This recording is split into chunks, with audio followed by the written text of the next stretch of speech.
Thank you for staying with us. This is News at Prime. I'm Tami Ngubeni. Now, the Water Research Commission is hunting for traces of the coronavirus in South Africa's wastewater. The Commission launched a program to monitor the country's sewage system for remnants of the virus, which have been flushed down infected people's toilets.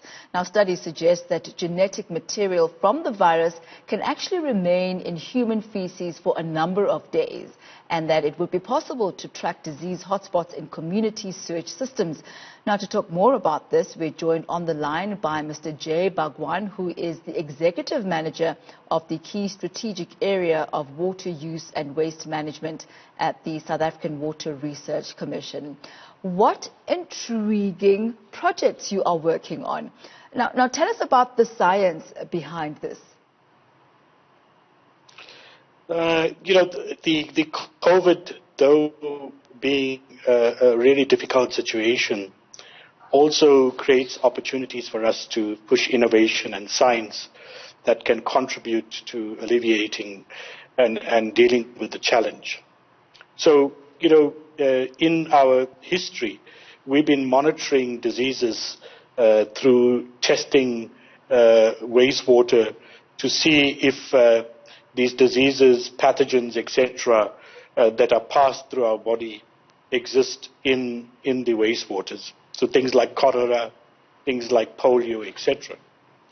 So we think that we can use the same techniques and methods we've developed, and we can develop the methods for COVID-19, and we can then start testing this in the wastewaters, okay?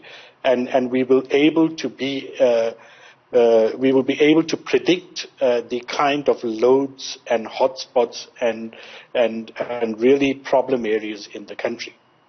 Now, No, please go ahead. Sorry, you go. Go ahead. So what we need to remind people is that the virus in wastewater is not harmful. It is not infectious. Okay, it is dead. So what we are looking for is actually the remnants in the form of proteins. And the protein of, or we call the RNA signature of the COVID virus is very, very specific. So we're able to use the modern surveillance techniques that are available to us to actually find that RNA signature in the wastewater stream. And with the techniques, we're able to quantify the load and relate it back to the number of people we think are possibly infected in the area. Okay.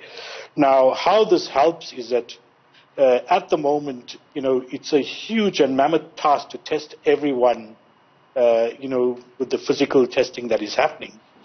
But if we, and we will get to this technique, we will be able to do this much faster and be able to actually catch the second and third waves of infections earlier so that government can then get to those hotspots and start doing the necessary isolation and interventions rather than, going one by one at the moment.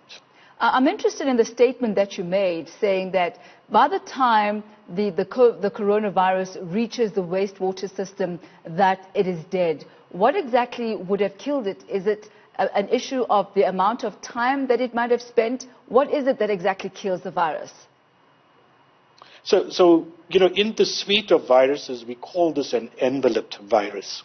So it means that its outer body is very, very fragile. So once it gets into the environment, it's affected by many, many environmental factors like temperature, like disinfectants, flow of water, time, etc., etc.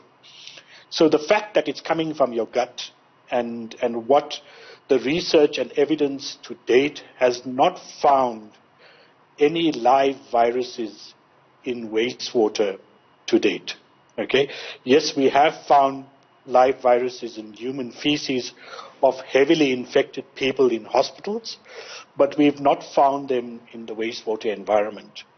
Hence our focus, and not to create the alarm, we have to be a little bit alert to make sure that we are not finding any live viruses, etc. And we're doing the research to find that out, because as the number of people get infected, you would start seeing a spike, okay? But we also realize that there's a higher level of disinfection activity is happening that is also getting into the wastewater system. So, the alcohols you use, the soap you use, etc., is part of the wastewater and the sewage. So there is an element of infection that is creating a barrier as well.